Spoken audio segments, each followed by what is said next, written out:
क्या हुआ दिनेश जी, कैसे हैं? कैसा चल रहा है कामकाज? कामकाज बिल्कुल भी नहीं है, एकदम मंदी है। देखिए अपने स्टाफ से बात कीजिए, हो सके इस समस्या का कोई हल निकल सकता हो। स्टाफ लोग से क्या बात करूं, मालिक मैं हूं कि वो हैं, उनसे क्या राय लूं? देखा दोस्तों, किसी भी दुकान के ना चलने के पीछे सबसे बड़ी वजह अगर कोई है तो वहां के सेठ की सोच, उस सेठ की मानसिकता। क्या सोचता है वहां का सेठ उस दुकान के बारे में, उस दुकान में काम करने वाले कर्मचारियों के बारे में, उस दुकान को चलाने वाली टीम के बारे में। नमस्कार दोस्तों, मैं अजय अजमेरा, अजमेरा फैशन सूरत से एक बार फिर से आप सभी का स्वागत करता हूं आपके अपने social media platform Ajmera fashion में। दोस्तों, आज मैं बात करने वाला हूं कुछ ऐसे कारणों की जिसकी वजह से दुकान नहीं चलती है, और वो ना चलने के पीछे एक ही व्यक्ति का हाथ होता है, दुकान के मालिक का। इसके अलावा कोई कारण नहीं होता है। किस तरीके से, ये मैं डिटेल क्लियर करूंगा आपको इस वीडियो के अंदर। अगर आपकी भी ये समस्या है, आपको भी लगता है आईने के सामने खड़ा हुआ व्यक्ति यानी कि आप खुद कहीं ना कहीं आड़े आ रहे हैं अपनी ग्रोथ के अंदर, कहीं ना कहीं आड़े आ रहे हैं अपनी सेल्स को रुक जाने में, तो बिल्कुल इस वीडियो पे बने रहिएगा। मैं आपको बताऊंगा कि कैसे आपकी ग्रोथ 10x हो सकती है। तो दोस्तों, सबसे पहला कारण तो अभी आपने देखा कि मैं इनसे बात करूंगा क्या, स्टाफ से बात करूंगा क्या, टीम से बात करूंगा क्या? ये कौन होते मुझे बताने वाले? मैं सेठ हूं इस दुकान का यार, मैं डिसीजन लूंगा ना। अरे भाई, डिसीजन तो आप ही लोगे, और आप ही सेठ हो, आप ही रहने वाले हो। और ज्यादा दिखाना है तो एक ऐसी तख्ती लगा लो। पहले भी कई बार मैंने बोला है आपको कि भाई इस दुकान का मालिक मैं हूं, इस दुकान का सेठ मैं हूं। लेकिन यार, जिसका काम है उससे करवाओगे ना यार। वो कहते हैं ना, दे दे दिला दे, नहीं तो देने वाले का पता बता दे। यहां कौन देगा अपने को? यहां ऊपर वाला तो आएगा देने के लिए नहीं। यहां तो यही देने वाले हैं जो अपने पास हैं, और इन्हीं से अपने को लेना है। समस्या के ऊपर बैठ करके अपनी टीम के साथ विचार करना सबसे जरूरी बात है, क्योंकि जो उनको पता है ना, वो तुमको ऑफिस में बैठ के पता नहीं लग सकता है। तू बैठ के माथा पकड़ के ऑफिस में बैठ जा, भले ही सोच ले भाई, कितना ही टेंशन कितना ही कर ले। कई लोगों की आदत तो मैंने देखी है, इतना टेंशन में अपने आप को दिखाते हैं, बाप रे बाप, जैसे पता नहीं मैं क्या कर रहा हूं सारे दिन इस दुकान के अंदर। ये दुकान ही सिर्फ मेरी वजह से चल रही है, अगर मैं नहीं होता तो ये दुकान कब की डूब जाती। अरे भाई, ऐसा नहीं होता है यार। दुकान चलती है टीम की वजह से, परिवार की वजह से, एक फैमिली जो आपने बना के रखी हुई है, उस फैमिली की वजह से दुकान चलती है भाई। वो काम करते हैं तब जाके, सुबह से शाम वो लगे रहते हैं, तब जाके तेरे मेरे परिवार का पेट पलता है। और तुम बात कह रहे हो कि भाई मैं इनसे समझूंगा क्या? सबसे बड़ी चीज है मीटिंग करो। उन लोगों के साथ मीटिंग करो जिसको जो डिपार्टमेंट आपने दे रखा है, क्योंकि उस डिपार्टमेंट का प्लस माइनस जो भी नेगेटिव पॉजिटिव सब है वो उसी को मालूम है, उसी को पता है। उसके अलावा कोई उसका सॉल्यूशन तुम्हारे पास में नहीं दे सकता है। हाँ, उसके अंदर तुम तुम्हारे अनुभव का कुछ अच्छा दे सकते हो तो बहुत अच्छी बात है, उसको भी सामने रखो, लेकिन मीटिंग करो। मैं सबसे बड़ी कपड़े की समस्या यही मानता हूं कि बैठ करके मीटिंग नहीं करते हैं। अगर 4 परिवार के लोग चला रहे हैं बिजनेस को, तो वो 4 परिवार के लोग बैठकर बिजनेस के लिए बात किए हुए सालों साल बीत जाते हैं। वो बात करते हैं शादी की, वो बात करते हैं नया घर खरीदने की, वो बात करते हैं कहीं इन्वेस्ट करने की, पर दुकान जो जिसको लेके बैठे हैं, जिसको चारों चला रहे हैं, उस दुकान के लिए बैठकर कभी मीटिंग नहीं करेंगे, कभी नहीं समझेंगे, कभी नहीं सोचेंगे कि भाई हमें बैठकर अब क्या प्लानिंग करनी है, किस तरीके से। क्योंकि हम यहां तक पहुंचे हैं तो यहां रुकने के लिए नहीं, हमें आगे जाना है भाई। अब दोस्तों आता है दूसरा एक पॉइंट, ठीक है। वो अपने सेठ जो होता है ना, वो अपने स्टाफ की तो सुनता ही नहीं है, वो व्यापारी की भी नहीं सुनता है। सुन भी लेता है तो उसके जाते ही व्यापारी ने, मैं आपको पूरा वो बताता हूं किस तरीके से करता है यहाँ का सेठ। व्यापारी हिंट देता है कि भाई ये क्वालिटी महंगी है तेरी, ये क्वालिटी अच्छी नहीं है, इसमें ये कमी है या इसमें ये है, ठीक है। जैसे ही व्यापारी उठ के गया, अपने स्टाफ, अब ये समझाएगा मेरे को क्या क्वालिटी बनानी है, क्या कमी रखनी है।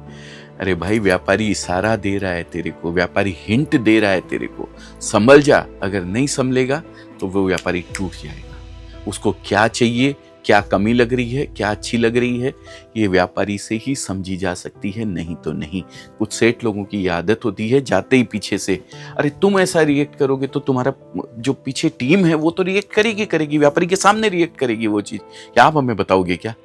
हमारे सेठ को तो इतना नॉलेज है कि पूछो मत बात। आप बता रहे हो कि इसमें ये नहीं है, ये नहीं है, तो बिल्कुल भी ऐसा नहीं करना है। कस्टमर की बात को ध्यान से सुनिए, क्या चीज की कमी है, क्या चीज बढ़िया है, क्या चीज अच्छी है, कस्टमर से ज्यादा कोई नहीं बता सकता है। और अगर आपके भी दिमाग में ये चीज है कि मेरे से बढ़िया होशियार कोई नहीं है, तो ये गलतफहमी दूर कर दीजिए। सेठ जी, आप सेठ जी हैं, सेठ जी रहिए, ठीक है। तीसरे पॉइंट की ओर आते हैं। सबसे बड़ी चीज सेठ क्या सोचता है? अहम ब्रह्मास्मि, मतलब मैं ही ब्रह्मा हूं, सृष्टि को बनाया भी मैंने है, सृष्टि को रचा भी मैंने है और सब कुछ। अरे ऐसा नहीं है भाई। तुम कंपटीटर किसको मानते हो? बगल वाली दुकान को, कि ये मेरा कंपटीटर है। उसके बगल वाली दुकान को, उसके पार्सल की सीरीज चेक करते हैं, 10,000 चल रही है, 5,000 चल रही है, मेरी 6,000 चल रही है, मेरी 4,000 चल रही है, उसके 100 लगे, मेरे 101 कैसे लगे? अरे भाई, उससे तुम्हारा कोई कंपटीशन है ही नहीं। कैसे नहीं है? अंबानी बैठ के वहां सोच रहा है मैं ट्रेंड्स के अंदर कैसे अपने व्यापार को और बढ़ाऊं।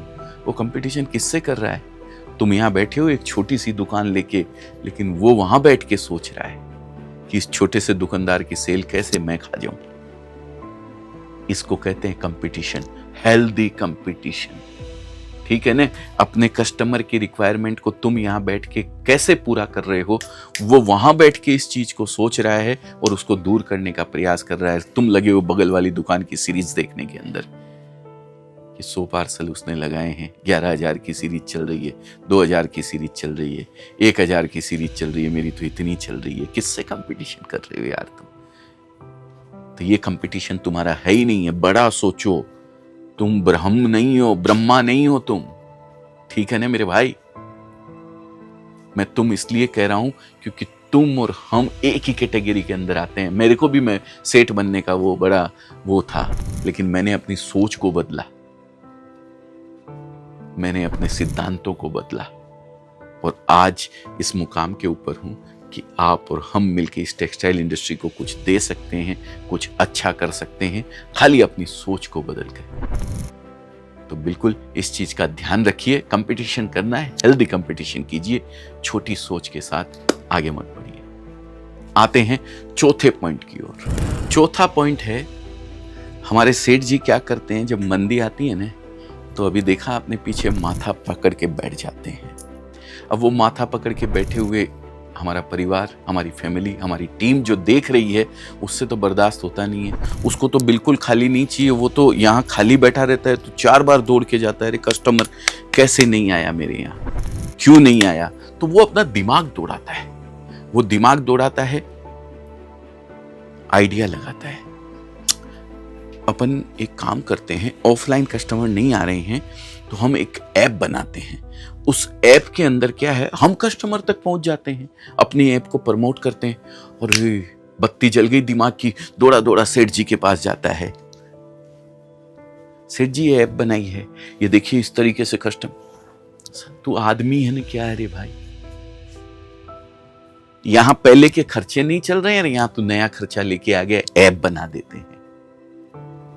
हे भगवान, अरे मेरे सेठ, अगर अभी ये ऐप नहीं बनाएगा, ये जून जुलाई का महीना है, अभी ऐप नहीं बनाएगा तो फिर क्या दिवाली के टाइम जब फुल ग्राहकी चल रही होगी, जब तेरे को भी फुर्सत नहीं होगी, इसको भी फुर्सत नहीं होगी, तब ऐप बनाएगा क्या? ये जून जुलाई का महीना आता ही इसके लिए है, मंदी का टाइम आता ही इसके लिए है कि कुछ क्रिएशन करके आप नया कर सको अपने व्यापार के अंदर। और जो करने जा रहा है उसको भी बेचारे को 4 गालियां देके उसको भगा दिया। आप भी ऐसे सेठ हो ना, तो ऐसा नहीं रहना है बिल्कुल भी।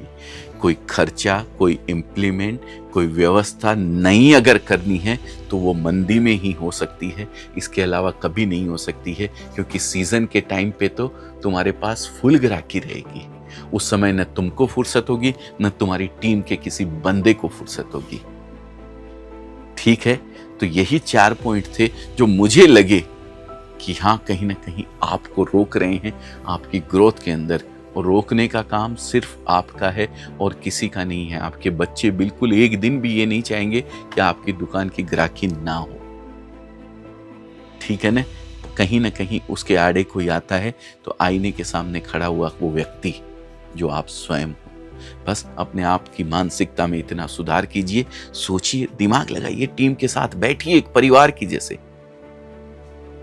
प्रोफेशनल्स को इतना प्यार दे दो कि वो परिवार हो जाए, और परिवार को इतना प्रोफेशनल तरीके से ट्रीट करो कि वो आपकी दुकान के अंदर अपने आप को परिवार नहीं एक प्रोफेशनल्स की जैसे ट्रीट करें। बहुत बहुत धन्यवाद आपका। मुझे कुछ लगा आपको सलाह देने के लिए तो मैंने सलाह दी है, माने या ना माने तो आपके हाथ में है।